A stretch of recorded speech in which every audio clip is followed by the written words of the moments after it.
On est monté, maintenant il faut redescendre. Du coup on commence la descente en essayant de perdre le moins de temps possible. Mais il y a des passages très techniques, il faut faire super attention à chacun de nos gestes. Sur le Tinto, à la différence d'autres montagnes, la descente prend autant de temps que la montée, et elle nécessite beaucoup plus d'attention et de technicité. Descendre c'est déjà très dur, mais après 12 heures d'effort et de fatigue, ça devient dangereux. Mais en vrai on descend plutôt bien et on arrive à la pointe des éboulis vers 20h30. État de la situation, on est éclaté de fatigue, j'ai plus de batterie dans mon téléphone, les 2 batteries externes sont vides et la vallée commence à s'assombrir sérieusement. Mais on est toujours au-dessus des nuages, donc on a encore de la luminosité.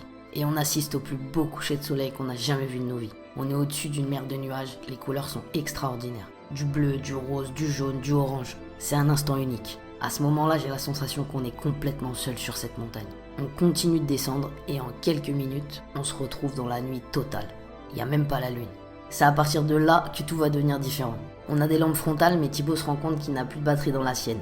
Il nous reste ma lampe et le téléphone de Thibaut. En gros, la situation est pas ouf. Ça fait 15 heures qu'on marche, je suis déshydraté, en manque de sucre, complètement épuisé, on voit rien, il fait nuit noire, il caille de fou, on se prend des rafales de vent glacial et on est en train de faire un effort physique énorme. C'est atroce. Et là, cerise sur le gâteau, cherry on the cake pour les anglophones, Thibaut me dit « J'ai plus que 45% de batterie dans mon téléphone. » Le même téléphone qui sert de lampe et de GPS, je vous rappelle.